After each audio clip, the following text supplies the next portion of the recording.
ચાલો હવે નેક્સ્ટ જોઈએ સ્વાધ્યાય 5.12 કોસ્મિક કિરણોના એક પ્રયોગમાં એક ઇલેક્ટ્રોન અને એક પ્રોટોનની હાજરી જોવા મળે છે, જેમાં ઇલેક્ટ્રોનની ગતિ ઉર્જા 10 કિલો ઇલેક્ટ્રોન વોલ્ટ અને પ્રોટોનની 100 કિલો ઇલેક્ટ્રોન વોલ્ટ છે.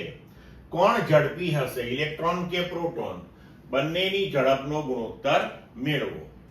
ઇલેક્ટ્રોનનું દળ બરાબર 9.11 × 10⁻³ કિલોગ્રામ અને પ્રોટોનનું દળ બરાબર 1.67 × 10⁻27 કિલોગ્રામ.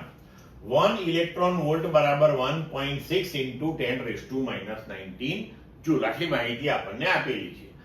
હવે બંનેની ગતિ ઉર્જા આપણને આપી છે. આપણે ઝડપનો ગુણોત્તર મેળવવો છે તો આપણે બંનેની ગતિ ઉર્જાઓનો ગુણોત્તર લઈ લઈએ. તો ગતિ ઉર્જા ઇલેક્ટ્રોનની એટલે ke અપોન ગતિ ઉર્જા પ્રોટોનની એટલે kp બરાબર ગતિ ઉર્જા એટલે ½ mv².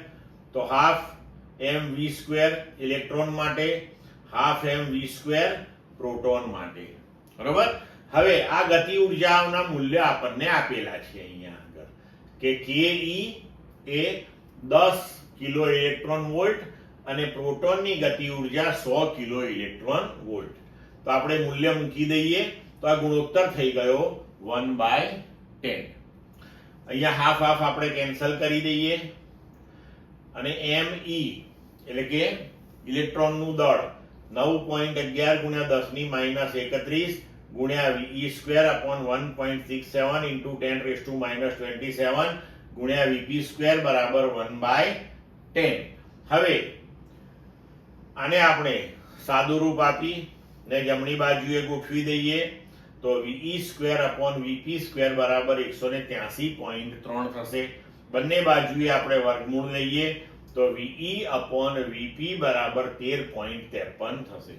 એટલે કે અહીંયા ve અપોન vp એ 1 કરતા મોટો ગુણોત્તર આવતા આપણે કહી શકીએ કે અહીંયા ઇલેક્ટ્રોન જે છે એની ઝડપ પ્રોટોનની ઝડપ કરતા વધારે હશે. ક્લિયર મિત્રો?